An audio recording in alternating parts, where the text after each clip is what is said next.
الحمد لله نحمده ونستعينه ونستغفره ونعوذ بالله من شرور أنفسنا ومن سيئات أعمالنا من يهده الله فلا مضل له ومن يضلله فلا هادي له وأشهد أن لا إله إلا الله وأشهد أن محمدا عبده ورسوله أما بعد فإن خير الحديث كتاب الله وخير الهدي هدي محمد صلى الله عليه وسلم وشر الأمور محدثاتها وكل محدثة بدعة وكل بدعة ضلالة وكل ضلالة في النار فأعوذ بالله من الشيطان الرجيم قاف والقرآن المجيد بل عجبوا أن جاءهم منذر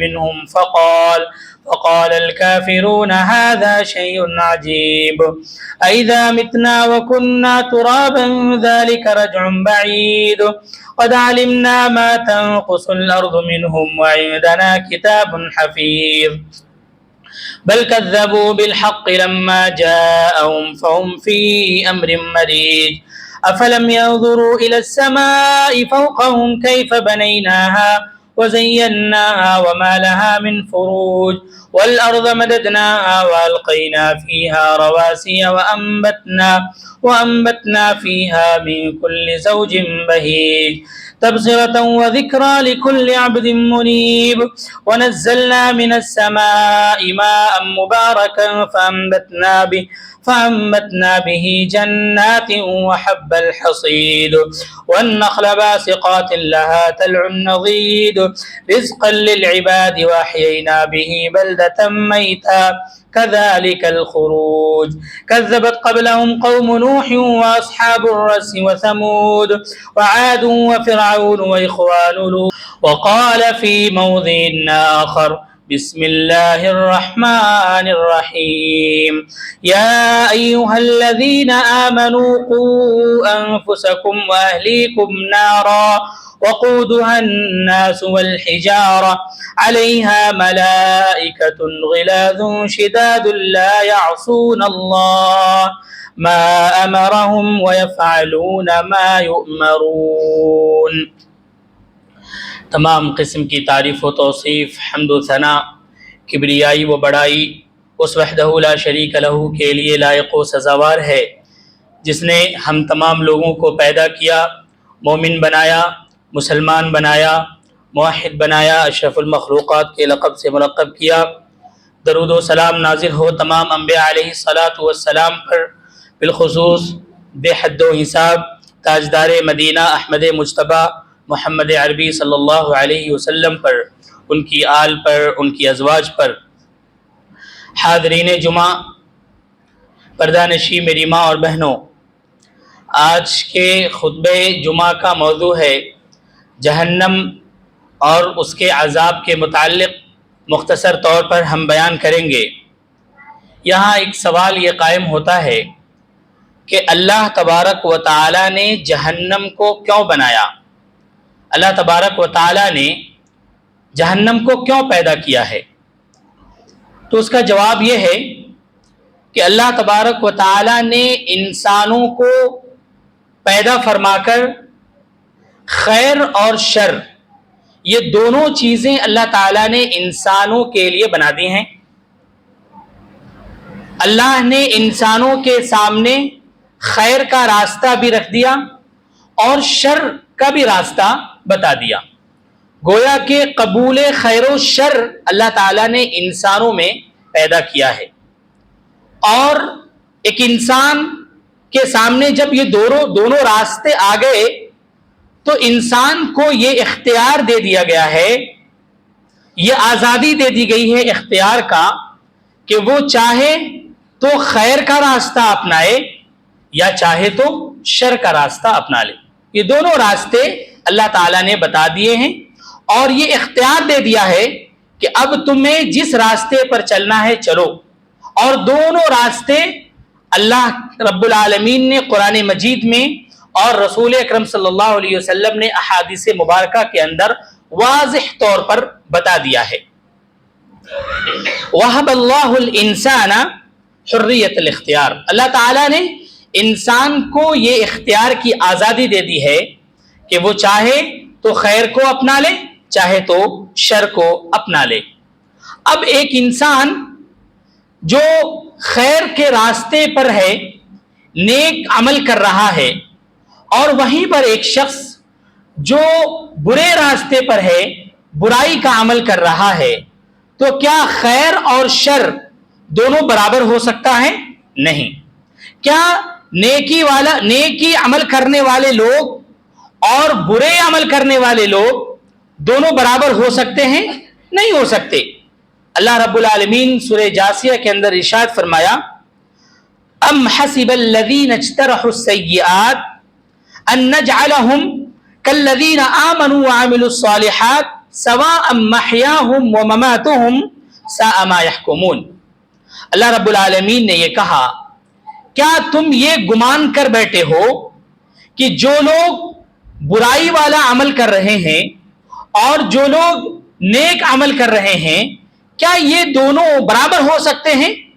نہیں ہو سکتے۔ تمہارا یہ گمان اور تمہارا یہ سوچنا یہ باطل ہے۔ کیوں؟ اس لیے کہ سواء محیاہم و مماتہم، ان کی زندگی ایک نہیں ہے، ان کی موت ایک نہیں ہے، تو پھر یہ دونوں برابر کیسے ہو سکتے؟ اللہ کے رسول صلی اللہ علیہ وسلم نے ارشاد فرمایا، المؤمن مات علی ایمانہ ویبعث علی ایمانہ، ایک مومن کی موت ایمان کے اوپر ہوتی ہے اور کل قیامت کے دن وہ اسی ایمان کے حالت میں اٹھایا جائے گا۔ والکافر مات علی الکفر ویبعث علی الکفر، قیامت کے دن ایک کافر شخص کی موت کفر کے اوپر ہوتی ہے اور قیامت کے دن وہ کفر کی حالت میں ہی اٹھایا جائے گا۔ تو ایک مومن اور ایک کافر دونوں برابر کیسے ہو سکتے ہیں؟ ایک مومن اور ایک کافر جس کی زندگی الگ الگ ہے، جس کی موت بھی الگ الگ ہوگی، پھر یہ دونوں برابر کیسے ہو سکتے ہیں؟ یا پھر ان دونوں کے ساتھ اللہ تبارک و تعالی ایک سا معاملہ کیسے کرنے والا ہے؟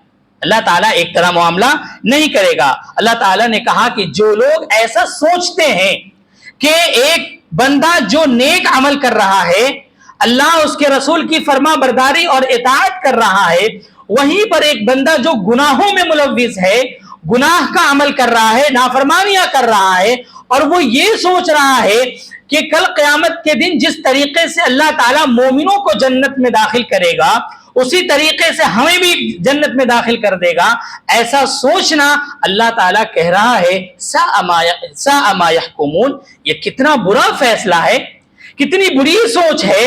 تم کیسے یہ سوچ سکتے ہو کہ ایک مومن اور ایک کافر دونوں برابر ہو سکتے ہیں؟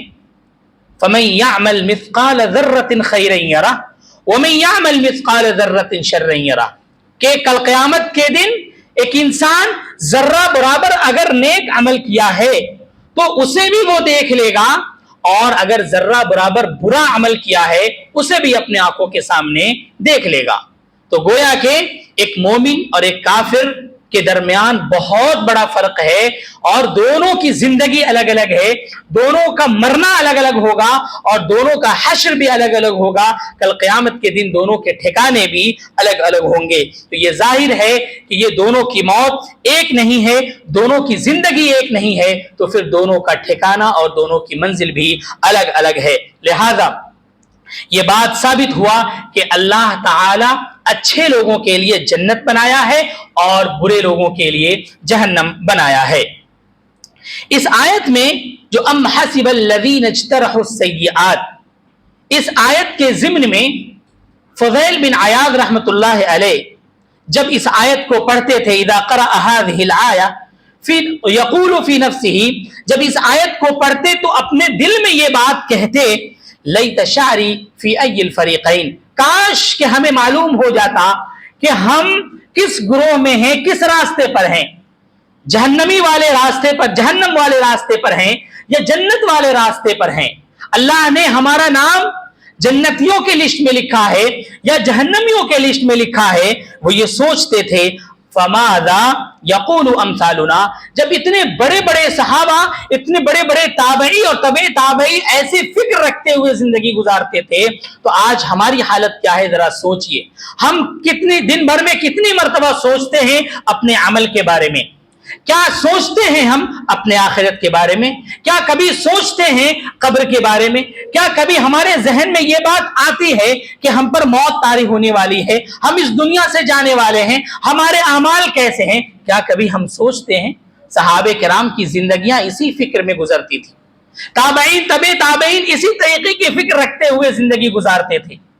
لیکن آج ہماری حالت یہ ہے کہ ہم بھلا چکے ہیں اپنی زندگی کو، خاص طور سے اپنے آخرت کی زندگی، جو ہمیشہ والی زندگی ہے۔ آخرت کی فکر ہمارے سینوں میں نہیں ہے۔ ہم بس دنیا میں کس طریقے سے مالدار ہو جائیں، کیسے اچھی زندگی گزارنے لگے، کیسے لوگوں کے درمیان ہمارا نام بنے، کیسے لوگ ہماری عزت کریں، بس اسی کی فکر لگی ہوئی ہے، اور آخرت کی فکر ہمارے سینوں میں نہیں ہے۔ آخرت کے بارے میں ہم ذرہ برابر نہیں سوچتے، اپنے اعمال کے بارے میں نہیں سوچتے کہ اللہ رب العالمین کے پاس جانا ہے اور ہمیں اللہ رب العالمین کے سامنے کھڑا ہونا ہے، ہم نہیں سوچتے۔ جہنم، ایک انسان، اللہ رب العالمین نے یہ بات واضح کر دیا، اچھے لوگوں کے لیے جنت ہے اور برے لوگوں کے لیے جہنم ہے۔ جہنم کا علم جو ہمیں ہے، جو ہم جانتے ہیں جہنم کے بارے میں، یہ علم یقین ہے۔ یقین کی حد تک ہم یقین کر چکے ہیں کہ جہنم ہے۔ کیسے یقین کیا ہم نے قرآن کی آیتوں کو پڑھا، ہم نے حدیثوں کو سنا، اور ہمارا ایمان ہے جہنم کے اوپر کہ جہنم ہے، اللہ تبارک و تعالیٰ نے جہنم کو بنایا ہے برے لوگوں کے۔ یہ علم یقین ہے، یہ یقین ہو چکا ہے ہمیں کہ جہنم ہے۔ لیکن عین الیقین جب ہو جائے گا تو لوگوں کی حالت کیا ہوگی؟ ایک ہوتا ہے علم یقین، ہم نے باتوں کو سنا، ہمیں یقین ہو گیا، اور عین الیقین جب ہم اپنی آنکھوں سے جہنم کو دیکھ لیں گے تو ہمیں عین الیقین ہو جائے گا۔ اس کے بارے میں ایک حدیث ہے، ان ابی ذر غفاری رضی اللہ تعالی عنہ قال قال رسول اللہ صلی اللہ علیہ وسلم انی ارى ما لا ترون واسمع ما لا تسمعون اتت السماء وحق لها ان تئت۔ سیدنا ابو ذر غفاری رضی اللہ تعالی عنہ بیان کرتے ہیں، رسول اکرم صلی اللہ علیہ وسلم نے ارشاد فرمایا، انی ارى ما لا ترون، جو کچھ میں دیکھ رہا ہوں وہ تم نہیں دیکھ رہے۔ گویا کہ اللہ کے رسول صلی اللہ علیہ وسلم کو جہنم کے بارے میں علم یقین بھی ہے اور عین الیقین بھی ہے۔ کیوں؟ اللہ کے رسول صلی اللہ علیہ وسلم جب معراج میں گئے تھے تو اپنے آنکھوں کے سامنے جنت کو بھی دیکھا اور جہنم کو بھی دیکھا، تو گویا کہ عین الیقین اللہ کے رسول صلی اللہ علیہ وسلم کے پاس ہے۔ اللہ کے رسول نے کہا کہ بے شک جو میں کچھ دیکھ رہا ہوں وہ تم نہیں دیکھ رہے، وَأَسْمَعُ مَا لَا تَسْمَعُونَ، اور جو میں سن رہا ہوں وہ تم نہیں سن رہے۔ وَأَتَّتِ السَّمَاءَ وَحَقٌّ لَهَا أَن تَئِتْ، آسمان پھٹ رہا ہے اور یہ آسمان کا حق ہے کہ وہ پھٹے۔ کیوں؟ اس لیے کہ وما فیہا موضع اربع اصابع الا وملک واضع جبہتہ اللہ ساجدا، اس لیے کہ آسمان میں کوئی ایسی جگہ 4 انگل کے برابر خالی نہیں ہے جہاں فرشتے سجدے نہیں کر رہے۔ آسمان کے اوپر فرشتوں کی تعداد اتنی زیادہ ہے کہ آسمان کے اوپر کوئی ایسی جگہ 4 انگل کے برابر بھی خالی نہیں ہے جہاں فرشتے سجدے میں نہ گرے ہوئے ہوں۔ اندازہ کیجئے، اللہ رب العالمین کی شان دیکھیے کہ اللہ رب العالمین کو اتنے فرشتے سجدے کر رہے ہیں، اور کتنے فرشتے جن کو اللہ رب العالمین نے الگ الگ کاموں پہ معمور کیا ہے، اور اللہ رب العالمین نے بعض فرشتوں کو بلکہ زیادہ تر فرشتوں کو اس کام پہ معمور کیا ہے کہ وہ صرف اور صرف اللہ رب العالمین کو سجدہ کرے۔ تو یعنی آسمان کے اوپر 4 انگل کے برابر بھی ایسی جگہ نہیں ہے جہاں فرشتے سجدہ نہ کر رہے ہوں۔ اسی لیے آسمان چرچرا رہا ہے یا آسمان پھٹ رہا ہے، اس کا حق ہے کہ وہ پھٹے۔ واللہ لو تعلمون، اللہ کی قسم اگر تم لوگ یہ جان لو، ما اعلم، جو کچھ میں جانتا ہوں جہنم کے بارے میں، لضحکتم قلیلا، تو تمہاری ہونٹوں سے مسکراہٹ غائب ہو جائے گی، ولبکیتم کثیرا، اور تم ہمیشہ روتے رہو گے۔ تم جہنم کے بارے میں اگر جان لو جو میں جانتا ہوں، جو میں نے دیکھا ہے اپنے آنکھوں سے، اگر تم جان لو کہ جہنم اتنی بری شے ہے تو تمہارے ہونٹوں سے مسکراہٹ غائب ہو جائے، تم ہنسنا چھوڑ دو اور تم ہمیشہ روتے رہو، اللہ رب العالمین سے فریاد کرتے رہو۔ وما تلذذتم بالنساء علی الفرش، اور تم بھول جاؤ کہ تم اپنی عورتوں سے جو تلذذ حاصل کرتے ہو اس چیز کو بھول جاؤ گے۔ ولا خرجتم الى السعودات تجأرون الى اللہ، اور تم اللہ رب العالمین کی فریاد کرتے ہوئے، اللہ رب العالمین کی عبادت کرتے ہوئے تم جنگلوں میں اور پہاڑوں میں چلے جاؤ۔ لوددت، یہ راوی حدیث کہتے ہیں لوددت الا كنت شجرۃ تعضد، کہ کاش کہ میں ایک درخت ہوتا اور مجھے کاٹ دیا جاتا تاکہ ہم سے اللہ رب العالمین سوال اور جواب نہ کرتا۔ حضرت ابو ذر غفاری رضی اللہ تعالی عنہ آخر میں کہتے ہیں کاش کہ میں درخت ہوتا، اس لیے کہ اللہ تعالیٰ کے سامنے انسانوں کو اور جناتوں کو جانا ہے، اللہ تعالیٰ اس کے کیے ہوئے سارے اعمال کے بارے میں پوچھے گا، درختوں سے نہیں پوچھے گا، جانوروں سے نہیں پوچھے گا، بلکہ حساب و کتاب کا معاملہ صرف انسان اور جنات کے ساتھ ہے۔ ابو ذر غفاری کہتے ہیں کاش کہ میں درخت ہوتا، مجھے کاٹ دیا جاتا، میں ختم ہو جاتا، اللہ کے سامنے نہ جاتا، اللہ رب العالمین ہم سے نہ پوچھتا۔ یہ صحابی ہیں، یہ تابعین تھے، ان کی زندگیاں ایسی تھی کہ وہ ہمیشہ آخرت کے فکر لیے ہوئے زندگی گزارتے تھے۔ کتنی بڑی بات ہے اس کے اندر کہ کاش کہ میں درخت ہوتا، مجھے کاٹ دیا جاتا۔ آج ہم اپنا جائزہ لیں، آج ہم اپنا جائزہ لیں کہ ہماری حالت کیا ہے، کتنی فکر ہمارے سینوں میں آخرت کے بارے میں ہے، جہنم کے بارے میں ہے، کتنی فکر ہے۔ کبھی ہم نہیں سوچتے جہنم کے بارے میں، جنت کے بارے میں، آخرت کے بارے میں، کیا حشر ہونے والا ہے، عذاب قبر کے بارے میں نہیں سوچتے، قبر کی برزخ کی زندگی کیسے ہونے والی ہے کبھی ہم نہیں سوچتے، بس صرف دنیا کے بارے میں سوچتے ہیں۔ میرے بھائیو، اللہ رب العالمین نے یہ موقع دیا ہے، آپ اپنی اصلاح کر لیں۔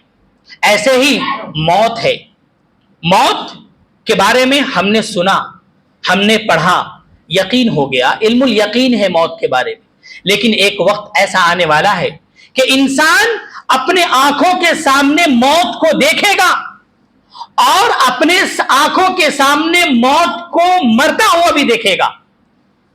وہ دن آنے والا ہے جب یہ جو علم الیقین ہے کہ ہم موت آنے والی ہے، ہم نے سنا، اپنی آنکھوں سے دیکھ لے گا موت کو، اور ایک وہ وقت بھی آنے والا ہے کہ موت کو مرتے ہوئے انسان بھی دیکھے گا۔ آئیے وہ حدیث دیکھتے ہیں۔ عن عبد الله بن عمر رضی اللہ تعالی عنہ قال قال رسول اللہ صلی اللہ علیہ وسلم اذا صار اہل الجنة الى الجنة واہل النار الى النار جیء بالموت حتى يجعل بین الجنة والنار۔ سیدنا عبداللہ بن عمر رضی اللہ تعالی عنہ بیان کرتے ہیں اللہ کے رسول صلی اللہ علیہ وسلم نے ارشاد فرمایا کہ جب جنتی جنت میں چلے جائیں گے، جہنمی جہنم میں چلے جائیں گے، جی بالموت، موت کو لایا جائے گا ایک مینڈھے کی شکل میں، موت کو لایا جائے گا مینڈھے کی شکل میں، اور جنتی جنت کے بالا خانوں سے دیکھیں گے، جہنمی جہنم کے کنارے پر آ کر کے دیکھیں گے، موت کو اللہ رب العالمین ایک مینڈھے کی شکل میں وہاں لائے گا اور کہے گا یا اہل الجنہ هل تعرفون هذا، اے اہل جنت کیا تم اسے پہچانتے ہو؟ فیشرئبون وینظرون، یہ اہل جنتی اور جہنمی دونوں اپنی گردنوں کو لمبی کر کے دیکھیں گے تو پہچان لیں گے اور کہیں گے ہاں نام هذا الموت، یہ موت ہے۔ اس لیے کہ یہ موت سے سابقہ تو سب کو پڑنے والا ہے، کل قیامت سے پہلے ہر انسان موت کو دیکھ لیا ہوگا، اور جب میدان محشر میں ہوگا، جنتی اور جہنمی کا فیصلہ ہو جائے گا تو اپنے سامنے موت کو دیکھے گا، اللہ تبارک و تعالیٰ پوچھے گا کیا پہچانتے ہو؟ جنتی بھی پہچان لیں گے، جہنمی بھی پہچان لیں گے یہ موت ہے۔ ثم یذبح، موت کو ذبح کر دیا جائے گا، سارے لوگوں کے سامنے موت پر موت طاری ہو جائے گی۔ یعنی اپنے آنکھوں کے سامنے ہم نے موت کو دیکھا تھا جس دن موت لاحق ہوئی ہمارے اوپر، اور ہم اپنے آنکھوں کے سامنے قیامت کے دن دیکھ لیں گے کہ موت کو اب ختم کر دیا گیا، موت آ گئی۔ اس کے بعد ثم ینادی مناد یا اہل الجنت لا موت و یا اہل النار لا موت، ایک پکارنے والا پکار کر کہے گا اے اہل جنتی اب موت نہیں آنے والی، اور اے اہل جہنمی موت نہیں آنے والی۔ فیزداد اہل الجنت فرحا الی فرحہم، یہ بات سن کر جنتیوں کی خوشی اور دوبالا ہو جائے گی۔ وَيَزْدَادُ أَهْلِ النَّارِ حُزْنًا إِلَىٰ حُزْنِهِمْ، اور جہنمیوں کا حزن اور غم اور ملال اور بڑھ جائے گا، اس لیے کہ اب موت نہیں آنے والی۔ گویا کہ موت کو اپنے آنکھوں کے سامنے مرتا ہوا دیکھ لیں گے اور جنتی خوش ہو جائیں گے کہ اب موت نہیں آنے والی۔ جنتی جنت کے بالا خانوں میں ہوں گے، اور جہنمیوں کا غم اور بڑھ جائے گا کہ اب ہمارے اوپر بھی موت نہیں آنے والی، وہ جہنم میں رہیں گے۔ یہاں پر ایک اور اہل جہنمی کے بارے میں ایک واقعہ بیان کیا جاتا ہے جس کو اللہ رب العالمین نے قرآن مجید میں ارشاد فرمایا، وقال الذين في النار لخزنة جهنم ادعوا ربكم يخفف عنا يوما من العذاب، جہنمی جب جہنم میں ہوں گے تو جہنمی داروغہ سے کہیں گے، کیا کہیں گے؟ لیقضی علینا ربک، داروغہ سے کہیں گے کہ آپ اپنے رب سے دعا کیجئے کہ ہمارے اوپر موت آ جائے۔ جہنمی جہنم کے داروغہ سے کہیں گے کہ ہمارے اوپر موت آ جائے، تو داروغہ کہیں گے کہ اب موت نہیں آنے والی۔ پھر یہ جہنمی اور دوسرے داروغہ کے پاس جائیں گے، وہاں کہیں گے یخفف عنا العذاب، آپ اپنے رب سے دعا کیجئے کہ اللہ تعالی ہمارے عذاب کو ٹال دے، تو وہ کہیں گے نہیں ہم دعا نہیں کر سکتے۔ جہنمی کہیں گے یخفف عنا یوما، ایک دن کا عذاب ہلکا کر دے اللہ تعالی۔ فرشتے کہیں گے، داروغہ کہیں گے کہ نہیں ایک دن کے بارے میں بھی ہم دعا نہیں کر سکتے۔ قالوا اولم تک تأتیکم آیہ، یہ جہنم کے فرشتے داروغہ کہیں گے کیا دنیا میں تمہارے پاس کوئی نہیں آیا تھا ڈرانے والا؟ کہیں گے قالوا بلا، آیا تو تھا۔